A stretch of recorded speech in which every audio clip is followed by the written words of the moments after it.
deux intervenantes pour les cas cliniques à partir de maintenant qui vont alterner. Donc, chaque semaine, vous aurez un cas clinique, mais de deux intervenants différents. Voilà, je vous la confie un petit moment et je reviens après.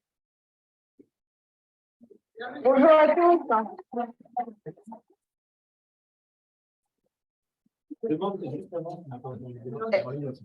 Est-ce que vous m'entendez bien? En ligne aussi? Oui, oui, très bien, merci. Oui. Merci. Bon, je suis ravie de vous retrouver aujourd'hui et merci de m'avoir invité à partager sur le thème du langage du corps. Alors moi, j'ai choisi pour le langage du corps de vous parler plus particulièrement, évidemment, de l'hystérie.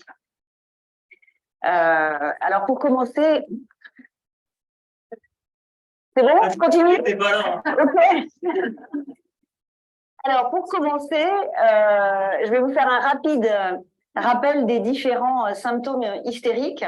Les symptômes corporels bruyants de l'hystérie, qui sont un véritable langage du corps, étaient montrés, vous le savez sans doute, à la fin du 19e siècle, chaque année, au fameux bal des folles qu'organisait le professeur Charcot à la Salpêtrière, où étaient enfermés les hystériques de l'époque.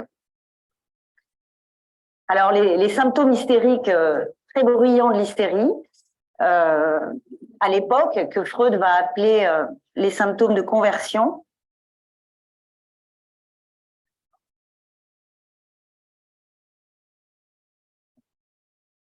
Une petite seconde.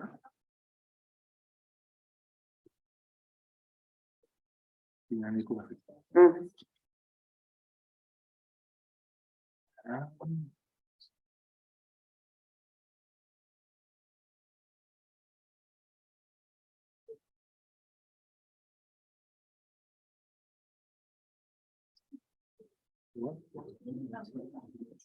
C'est bon pour toi?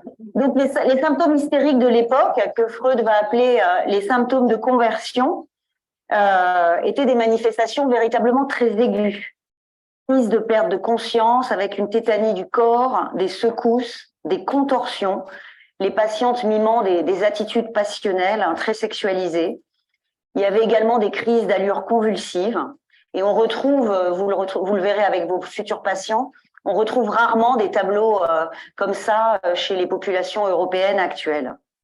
Parmi les symptômes hystériques, il y avait aussi, et ça on le retrouve plus volontiers, des crises d'agitation psychomotrice, de la spasmophilie, des crises tétaniformes, des crises extrapyramidales, bâillements, hoquets, tremblements, ou des accès cataleptiques. Vous aurez le PowerPoint à disposition. Il y a aussi dans les symptômes hystériques des manifestations plus durables, comme des paralysies fonctionnelles, des contractures, des crampes, de la musculature striée ou viscérale avec des vrais problèmes digestifs, des troubles de la sensibilité, des troubles sensoriels avec parfois des rétrécissements du champ de vision qui limitent l'action.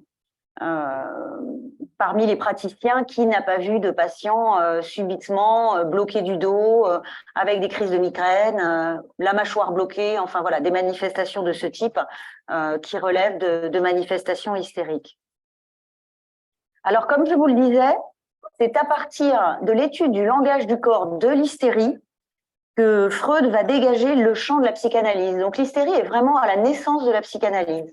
C'est la pathologie qui va permettre à Freud de travailler sur l'inconscient et de monter sa théorie psychanalytique. Il a dégagé, grâce à cette névrose, les véritables lois fondamentales du fonctionnement psychique. Il a posé les bases de ces découvertes fondamentales qui concernent l'inconscient et surtout le conflit psychique entre la libido et le moi, et du coup le mécanisme du refoulement qui est à la naissance de beaucoup de névroses. On va le voir plus en détail un petit peu après. Et c'est également par l'étude de l'hystérie que Freud a montré toutes les possibilités de la cure psychanalytique, de la cure par la parole, et qu'il est passé finalement du traitement par l'hypnose au traitement par la cure par la parole. Donc l'hystérie est aussi bien au fondement de la découverte des lois du fonctionnement psychique par Freud qu'au fondement de la pratique de la cure par la parole. Alors, en quoi le langage du corps de l'hystérique est-il révélateur des conflits psychiques des patients atteints de cette névrose? Alors, selon Freud, il va y avoir, comme je vous le disais, un conflit entre la libido et le moi qui va produire un refoulement du sexuel. Et c'est central dans la névrose. Les énergies instinctuelles vont alors produire les symptômes hystériques et elles sont fournies par la sexualité normale refoulée ainsi que par les parties perverses de la sexualité également refoulées.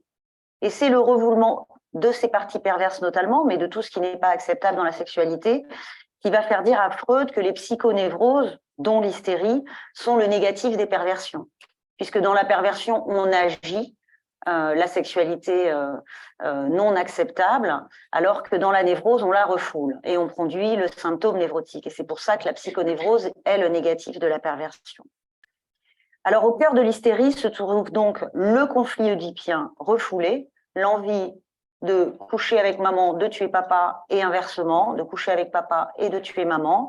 Donc, le conflit oedipien refoulé et les pulsions perverses refoulées, et particulièrement les pulsions homosexuelles.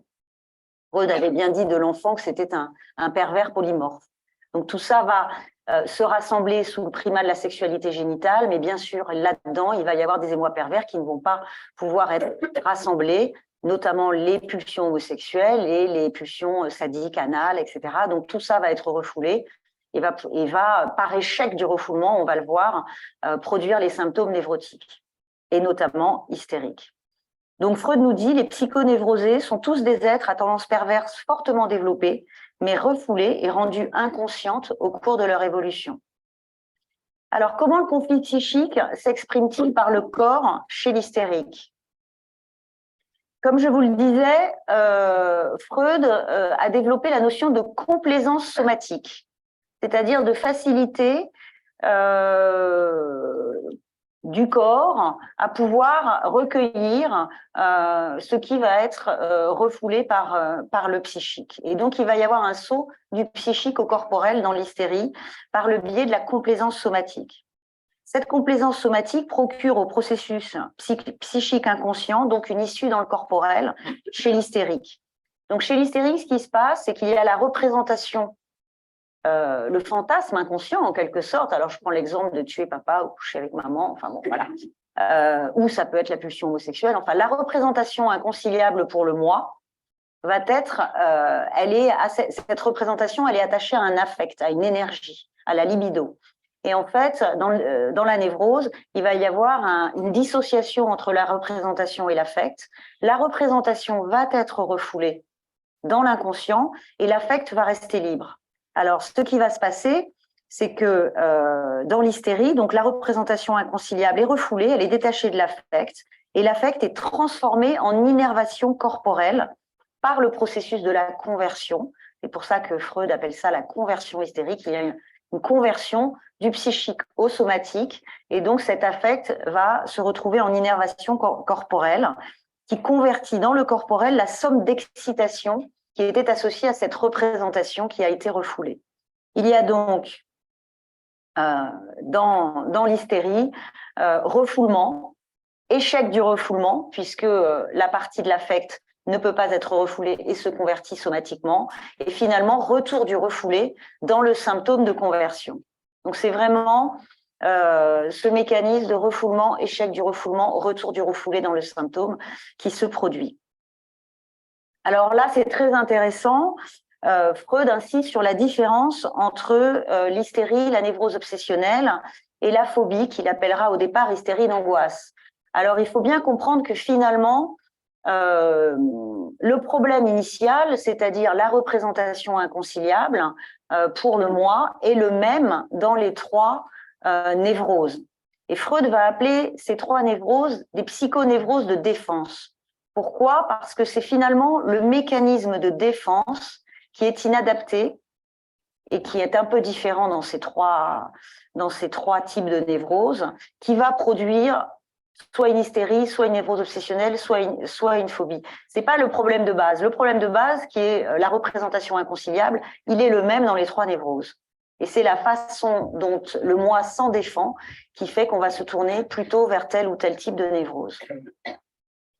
Donc, dans l'hystérie, on voit bien que finalement, dans chaque type de névrose, la différence va porter sur l'affect lié à la représentation. Comme je vous le disais, il y a une dissociation entre affect et représentation. La représentation est refoulée. C'est vrai dans les 3 types de névrose. L'affect est resté libre. Qu'est-ce qui va se passer avec cet affect? C'est là qu'on va se diriger plutôt vers une hystérie, plutôt vers une névrose obsessionnelle ou plutôt vers une phobie. Donc, dans l'hystérie, l'affect, il est transformé en innervation corporelle. Et on va se retrouver avec un symptôme corporel, un langage du corps. Dans la névrose obsessionnelle, c'est différent. Cet affect, il va être transposé sur une autre représentation qui va devenir obsédante. Et là, on va avoir des idées obsédantes typiques de l'obsessionnel qui rumine encore et encore et encore sur des projets complètement différents. Et finalement, voilà, l'énergie initialement associée à cette représentation inconciliable va être mise sur une autre représentation. Et d'ailleurs, chez l'obsessionnel, il y a une vraie sexualisation de la pensée.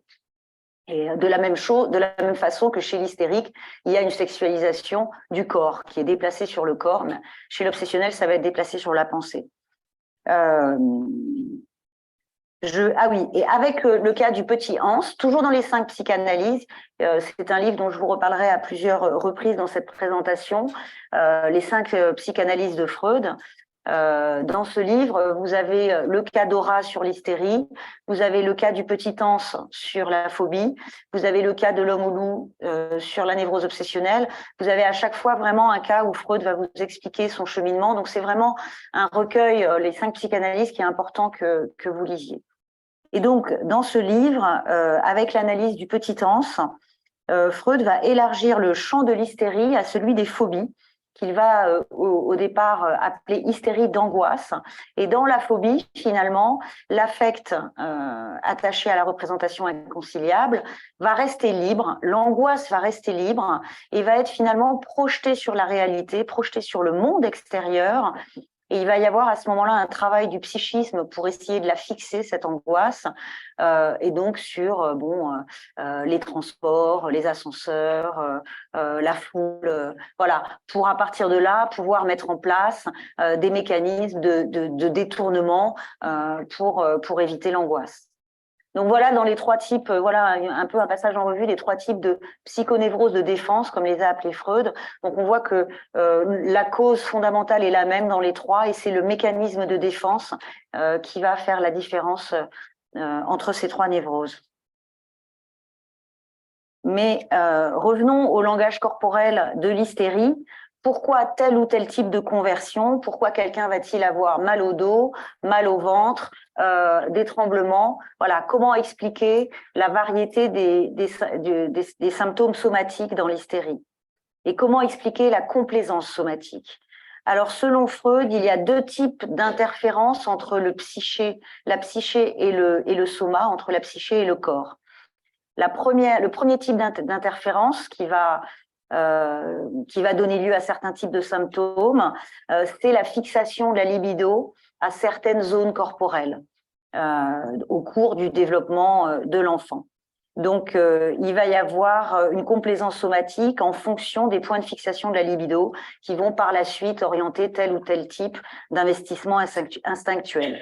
La libido sera fixée à une fonction, la parole, par exemple, qui aura été érotisée à un moment, ou à un organe qui aura gardé une valeur de zone érogène dans le développement de l'enfant, en plus de servir fonctionnellement à la fonction physiologique non sexuelle normale.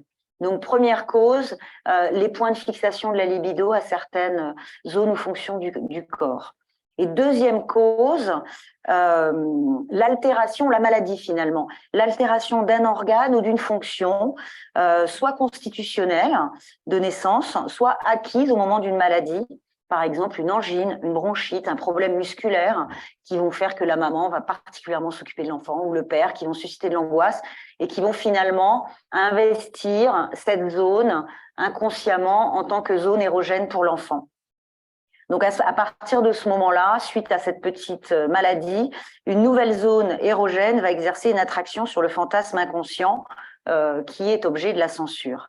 Et la libido va trouver, grâce à cette zone, une issue en même temps qu'elle va pouvoir donner au fantasme, via le symptôme, une expression symbolique. Et le symptôme de conversion, finalement, il sert à la fois la tendance du fantasme inconscient à l'expression, puisque c'est l'échec du refoulement et l'expression du fantasme va s'inscrire dans le symptôme, en même temps qu'il maintient la censure sur la représentation. C'est-à-dire qu'à la fois, le symptôme permet de maintenir, refouler la représentation, et en même temps sert de voie de sortie du fantasme inconscient refoulé dans le symptôme, par le symptôme. C'est un peu un double bénéfice, finalement, le symptôme hystérique. Et alors, Freud, il a une très belle expression pour le trouble organique qui pourrait servir de fixation, comme par exemple l'angine, la bronchite ou le mal au dos. Il a comme expression que finalement, ce trouble organique, c'est comme un grain de sable autour duquel va se développer la perle étant le symptôme hystérique. Donc, à la faveur du grain de sable d'une angine, par exemple, ou d'une tendinite, enfin, ça peut être n'importe quoi. À la faveur de ce petit grain de sable, il va y avoir un point de fixation et par la suite va se développer la perle que sera le symptôme hystérique. Alors, Freud, il a établi une série de 9 propositions sur le symptôme hystérique dans un texte que je vous invite à lire qui s'appelle « Les fantasmes hystériques et la bisexualité ». C'est un texte qui a été publié en 1908 dans Névrose, psychose et perversion, son ouvrage Névrose, psychose et perversion. Et dans ce texte, il va établir 9 fonctions pour le symptôme hystérique. Je ne vais pas toutes les reprendre. Je ne vais reprendre, que les 3 dernières. Alors, le symptôme hystérique, les 3 dernières fonctions selon Freud. Donc, c'est un compromis entre 2 motions d'affect opposées, dont l'une, comme je vous le disais, donne expression à la pulsion, tandis que l'autre participe au refoulement de la pulsion, maintient inconscient la représentation. Deuxième fonction, il représente le symptôme différentes motions inconscientes non sexuelles. Il peut représenter des motions inconscientes non sexuelles, mais à tous les coups, il y aura forcément une signification sexuelle. Toujours. Par exemple, il peut y avoir la représentation inconciliable de tuer le père. Ça, c'est pas sexuel. Mais dans tous les cas, il y aura forcément une signification sexuelle. Et Freud dit également qu'un fantasme, un symptôme hystérique représente toujours plusieurs fantasmes à la fois. Un seul fantasme inconscient refoulé n'est pas suffisant pour donner naissance à un symptôme. Un symptôme, ça va être la condensation de plusieurs fantasmes inconscients refoulés. Et comme je vous le disais tout à l'heure sur l'émotion perverse et inacceptable sur le moi refoulé, il y a toujours chez l'hystérie, dans l'hystérie, un fantasme sexuel inconscient masculin et un fantasme sexuel inconscient féminin à la naissance du symptôme hystérique. Donc, pour résumer, on dira que le symptôme hystérique est une des significations de ce symptôme et la représentation d'un fantasme sexuel. Un seul fantasme inconscient, comme je vous le disais, ne peut pas engendrer à lui seul un symptôme, ce qui fait que quand vous aurez un symptôme, quelqu'un présentant un symptôme sous les yeux, il ne faut jamais vous dire qu'il y a un seul fantasme inconscient dans ce symptôme. Il va falloir en chercher plusieurs. C'est quelque chose qui est condensé, comme un rêve. C'est quelque chose qui condense plusieurs fantasmes inconscients. Le fantasme correspond successivement et simultanément à plusieurs significations. Il peut avoir des significations opposées au même moment ou à un moment et après un autre moment. Il va représenter, ce fantasme va pas, le symptôme hystérique ne va pas représenter un fantasme, ou disons même 3 fantasmes qui seront toujours les mêmes dans le temps. À un moment donné, il peut faire ces 3-là. À un moment donné, il peut en faire 3 autres. À un autre moment, il peut faire les 3 autres. Il condense énormément de choses. Donc voilà, c'est toujours multiple et variable. Il faut vraiment l'avoir en tête. Donc, comme je vous le disais, c'est la condensation d'une multitude de fantasmes incarnés. Et enfin, c'est un compromis. Et ça, Freud le dira en 1926 dans son texte « Inhibition, symptômes, angoisse », entre le besoin de satisfaction et le besoin de punition. C'est également quelque chose qui libère un peu la culpabilité inconsciente. lié évidemment au fantasme inconscient, hein, qui est source de culpabilité inconsciente. Et donc, avec le symptôme, à la fois, on se fait plaisir, il y a quelque chose du refoulé qui a échoué, on se fait plaisir, et en même temps, on se punit.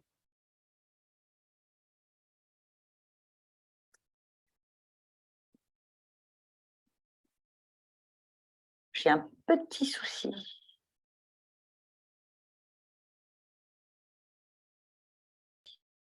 Alors, selon Freud, le traitement de l'hystérie, c'est finalement provoquer le retour de l'excitation du corporel, puisqu'on voit bien que par innervation, dans le somatique, l'excitation est passée du psychique au somatique, l'excitation liée à la représentation refoulée. Donc finalement, le travail va être de ramener l'excitation du somatique au psychique. Donc on ne va pas s'attaquer aux symptômes, on ne va pas traiter le symptôme, ça n'a aucun intérêt, on va simplement essayer de comprendre ce qu'il condense en termes de représentation inconsciente pour finalement les ramener à la conscience et pouvoir ramener l'excitation du somatique dans le psychique et faire en sorte que l'excitation soit en quelque sorte étalée sur d'autres représentations qu'on va rendre conscientes. Donc l'excitation va être déchargée par la parole, par la pensée, et va passer du corps, va retourner du corps à la pensée. Et c'est ça finalement le traitement par la parole dans l'hystérie. Alors, je voulais, après ce rapide petit rappel théorique, je voulais faire une petite illustration avec le cas Dora, qui, comme je vous le disais, est le cas d'ouverture du recueil Les 5 psychanalyses, cas fondateur de la psychanalyse par Freud, cas fondateur du traitement par la parole, et également cas qui est là aussi pour montrer, dans lequel Freud a montré l'importance de l'interprétation des rêves. Freud publie en 1900 son travail, l'interprétation des rêves. Et c'est pas par hasard que les 5 psychanalyses arrivent en 1905.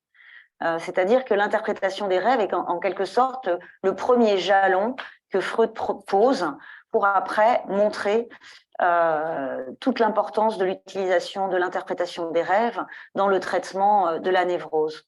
Et donc, il publie les 5 psychanalyses en 1905. Dans ce cas, le cas Dora, il explicite donc le fonctionnement psychique de l'hystérie. Il montre que la libre association permet d'accéder à l'inconscient et justement permet d'accéder au refoulé, à ces représentations refoulées, et dont le refoulement et l'échec du refoulement via le symptôme cause la maladie. Et enfin, avec le cas Dora, il montre, comme je vous le disais, l'étude des rêves, que l'étude des rêves est la voie royale de la compréhension du psychisme. Tout le dénouement du cas Dora et l'analyse du cas Dora repose sur l'étude de 2 rêves de Dora. Étude très fouillée que je ne vais pas reprendre ici en détail et que je vous invite à reprendre. Alors, venons-en au cas Dora.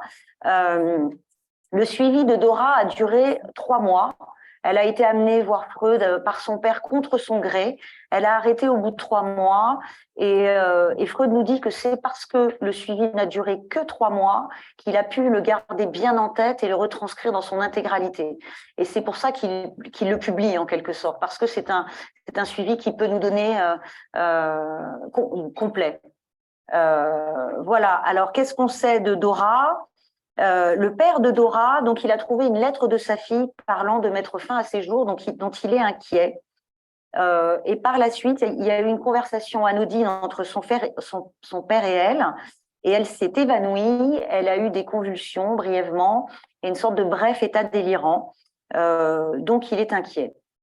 Le père de Dora est un homme qui a été suivi brièvement par Freud pour des problèmes médicaux.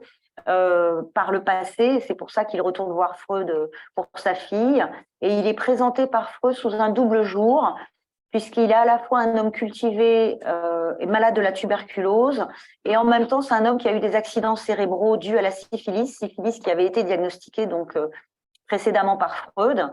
Donc bon, à l'époque, voilà, avoir la syphilis, c'est quand même un homme marié avec une jeune fille, donc voilà, on ne sait pas d'où vient cette syphilis, mais c'est à la fois un homme cultivé et intelligent, et en même temps, c'est un homme malade de plusieurs pathologies et ayant contracté donc une maladie sexuellement transmissible.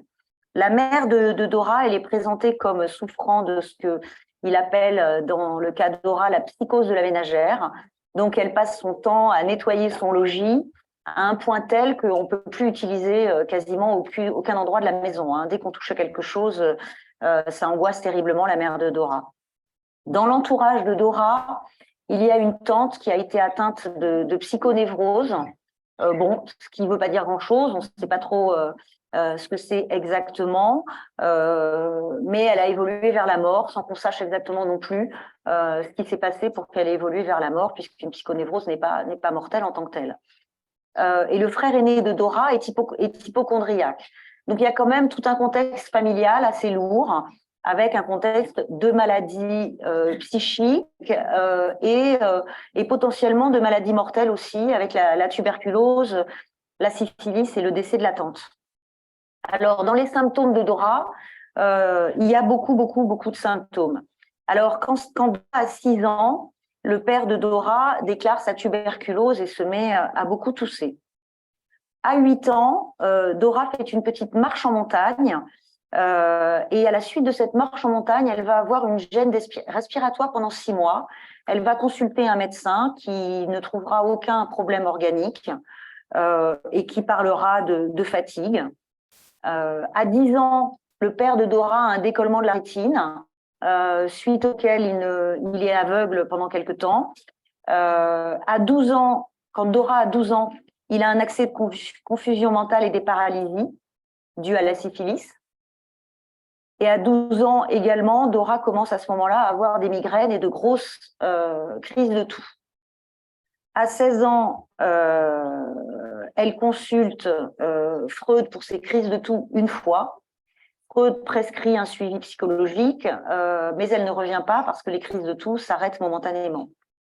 Parallèlement, à 16 ans toujours, elle déclare un accès de fièvre très important qui sera mis à ce moment-là sur le compte d'une appendicite, mais dont on ne sait pas plus. Les crises de migraine disparaissent à 16 ans, mais les crises de toux continuent. Et puis, ah oui, l'accès de fièvre, j'ai oublié de vous le dire, c'est en même temps que meurt la fameuse tante atteinte de psychonévrose. Et donc, à 18 ans, elle tousse toujours. Et c'est là qu'elle laisse cette lettre parlant de mettre fin à ses jours et qu'elle a cet évanouissement et ce bref épisode délirant, à la suite duquel son père l'emmène consulter Freud. Donc, je ne vous ai pas repris tous les symptômes que présente Dora, mais il y a vraiment des symptômes provenant de toutes les sphères. La sphère urogénitale avec une énurésie, des dysménorrhées, des leucorrhées, une ovarite, la sphère respiratoire, comme on l'a vu, de la toux, des périodes d'aphonie, la gêne respiratoire, de la sphère digestive, une tendance anorexique, des gastralgies, de la constipation, enfin voilà, là encore des symptômes divers. Et le système nerveux également est atteint puisque Dora a des migraines, une asthénie et même une pseudonévralgie faciale. Donc voilà, les symptômes de Dora sont extrêmement riches. Alors, quand vient Dora voir Freud, elle a 2 plaintes majeures. Donc, son état vient d'empirer. Elle a 18 ans. Que se passe-t-il dans cette famille et dans la vie de Dora au moment de l'altération de son état? Les parents de Dora se sont rapprochés d'un couple, le couple de Monsieur et Madame K. Et ça, Dora ne va pas du tout le supporter. Et Dora accuse son père d'entretenir une liaison avec Madame K, c'est ce qui revient sans cesse. Ça, c'est la première plainte de Dora. Et la deuxième, c'est que Monsieur K l'aurait embrassée de force quand elle avait 14 ans. Donc, il y a une séduction. Quelque chose qu'elle dit d'un abus, hein, véritablement, mais elle se plaint d'une ambiance de séduction avec Monsieur K. Alors, d'après Freud, brièvement, les symptômes de Dora auraient, comme je vous l'ai dit tout à l'heure, plusieurs significations. La première signification, le premier but de Dora, ce serait d'inquiéter son père pour qu'il cesse ses relations avec Madame K, puisque Dora accuse le père d'entretenir une liaison amoureuse avec Madame K. Donc, Dora s'identifie à sa mère, trouve ça absolument inadmissible et veut que le père cesse ses relations avec Madame K. Donc, premier but des symptômes, inquiéter le père pour qu'il cesse ses relations. Deuxième objectif, si même le père ne cessait pas, au moins se venger par l'inquiétude du fait qu'il entretient des relations avec Madame K.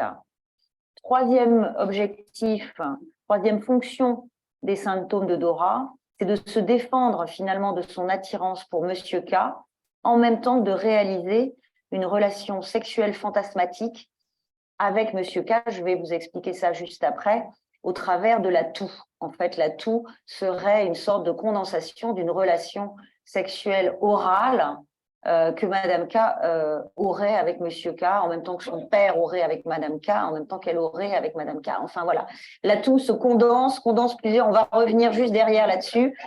Mais voilà, Freud vous reprend ça vraiment, il vous prend par la main dans le cas Dora pour vous emmener à comprendre toutes ces significations. Donc, troisième fonction, se défendre de son attirance pour Monsieur K et réaliser une relation sexuelle fantasmatique avec lui. Quatrième fonction, se défendre de son attirance pour Madame K. Alors, il faut savoir que Dora s'était occupée des enfants de Madame K, en espérant que Madame K l'apprécierait beaucoup pour cela. Et Dora a été très blessée de comprendre finalement que Madame K avait un peu utilisé ses talents de babysitter pour se rapprocher plutôt de son père. Et donc, elle avait été très déçue du manque de considération de Madame K envers elle. Donc, quatrième fonction, se défendre de son attirance pour Madame K, en même temps que de réaliser une relation sexuelle fantasmatique avec elle. Et dernière fonction, refouler les vœux oedipiens envers son père, en même temps que réaliser une relation sexuelle fantasmatique avec son père. Puisque vous voyez que les symptômes hystériques condensent plusieurs fantasmes inconscients potentiellement opposés. C'est pour ça que c'est difficile de s'en débarrasser de ces symptômes, parce qu'ils sont quand même très pratiques. Alors, explication avec l'exemple du symptôme de la toux et de l'irritation de la gorge de Dora. Freud en fait l'analyse suivante. Dora a connu une irritation organique réelle, ancienne de la gorge, donc le fameux grain de sable, qui a fait l'objet d'une fixation.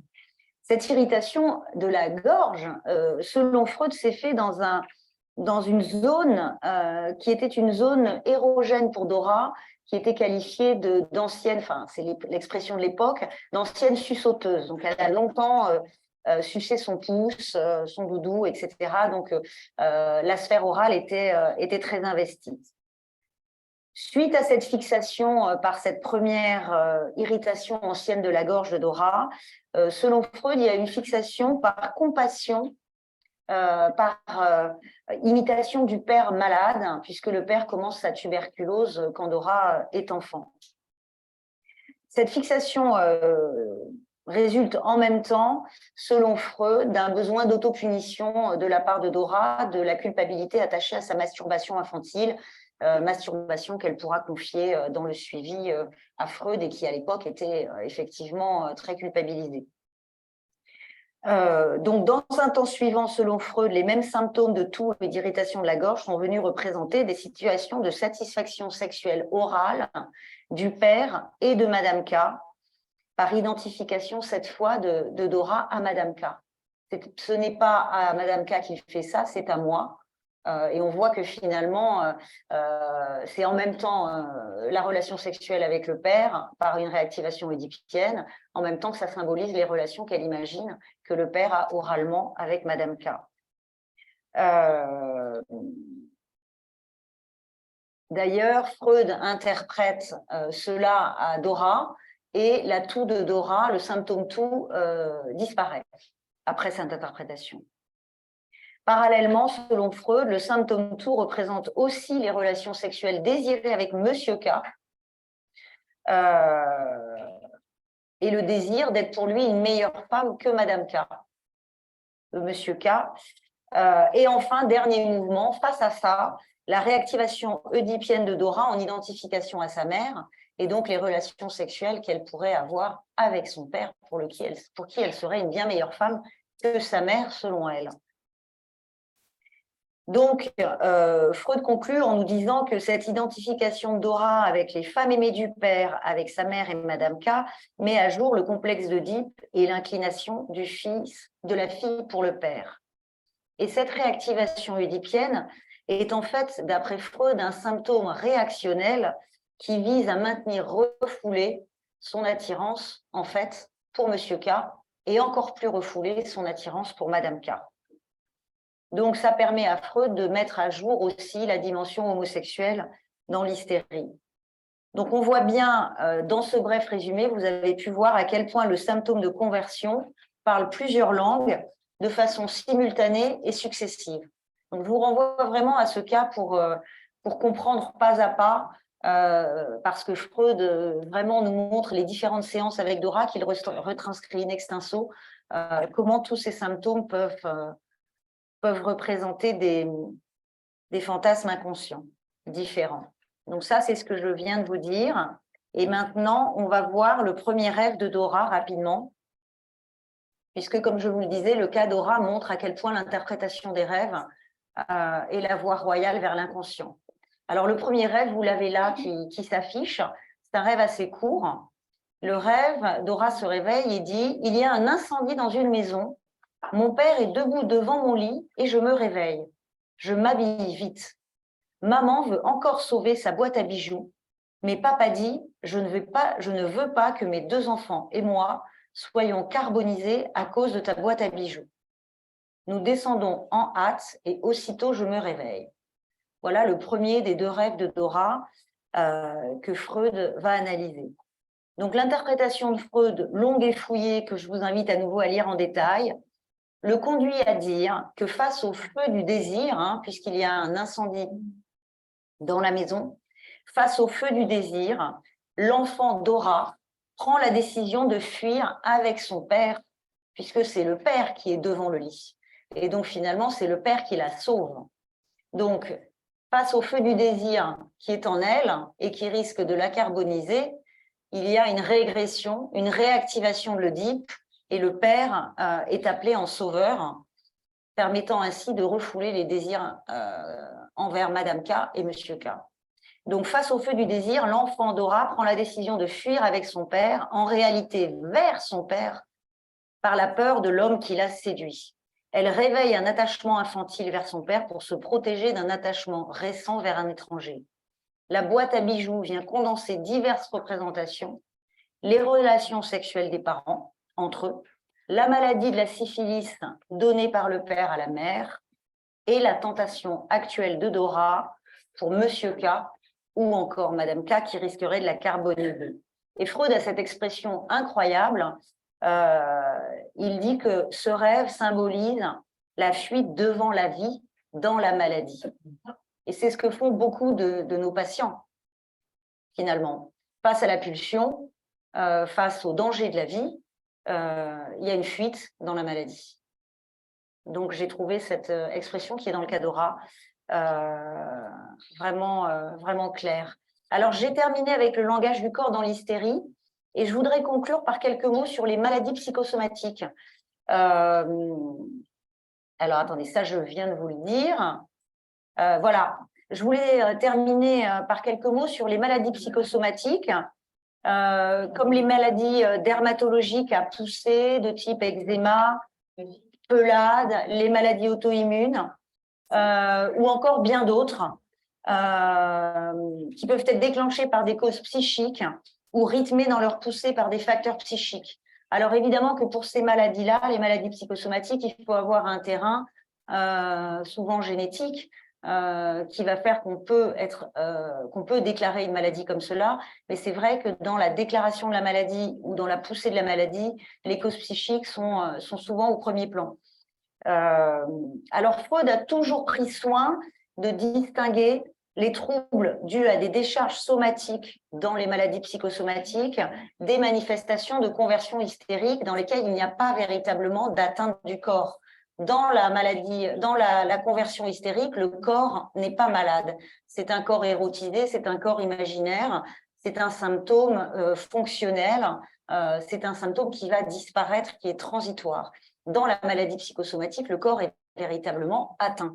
il y a une décharge dans le corps. Donc, c'est complètement différent.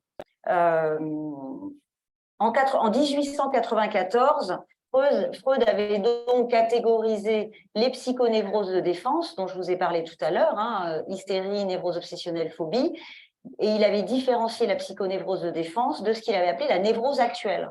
Et dans le cadre de la névrose actuelle, qu'on pourrait appeler aujourd'hui, donc, dans lequel rentreraient les maladies psychosomatiques, là, le symptôme n'est pas lié à la défense du moi, n'est pas lié au refoulement, mais véritablement à un court-circuitage de l'appareil psychique et à une décharge dans le corps. Donc, c'est complètement différent. Donc, je voulais quand même, voilà, c'est ce que je viens de vous dire. Il y a un défaut d'élaboration psychique dans la maladie psychosomatique. C'est différent de l'hystérie et il faut bien faire la différence entre les deux. Alors, c'est l'Institut de psychosomatique. Vous avez les noms des principaux membres à la base de la création de cet institut, dont évidemment Pierre Marty.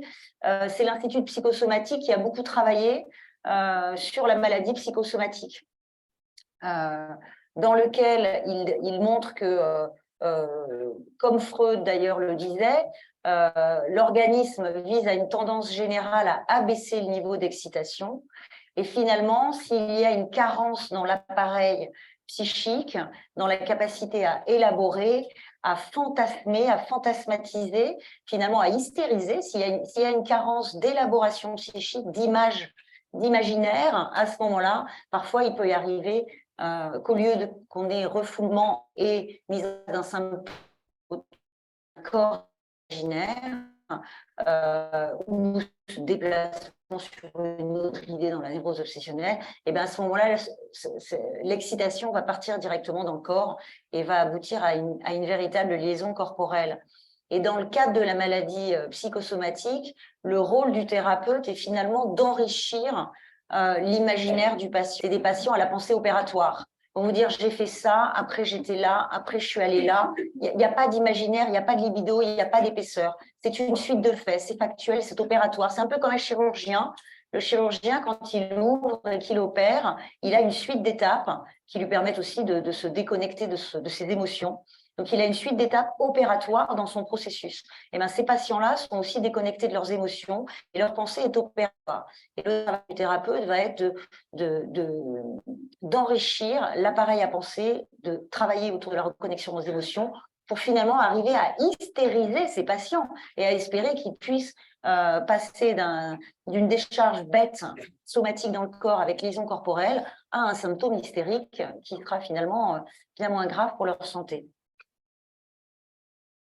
Alors l'IPSO, donc c'est intéressant de voir que l'IPSO, donc l'Institut psychosomatique, a retravaillé le cas d'Ora, donc un siècle après, quasiment, a retravaillé le cas d'Ora en disant que Freud est passé un peu à côté de quelque chose. Alors certes, l'Institut de psychosomatique dit évidemment que Dora, bien sûr, est hystérique, mais que tous les symptômes de Dora n'ont pas une étiologie sexuelle univoque, il y en a qui n'ont pas une étiologie sexuelle du tout, et que finalement, il y a quand même dans ce tableau une menace de mort et un contexte de mort très important qui finalement plane derrière cette débauche érotique que Dora nous montre et nous amène. La tuberculose du père, les accidents cérébraux du père, le décollement de la rétine, le décès de la tante, le frère hypocondriaque et même la mère dans sa psychose de la ménagère. Enfin voilà, il y a une ambiance quand même très morbide et mortifère. Et finalement, les psychosomaticiens disent que Dora, puisque l'évolution de Dora a été positive, on sait un petit peu des choses sur l'évolution de Dora après les 3 mois du suivi avec Freud, et elle a été positive.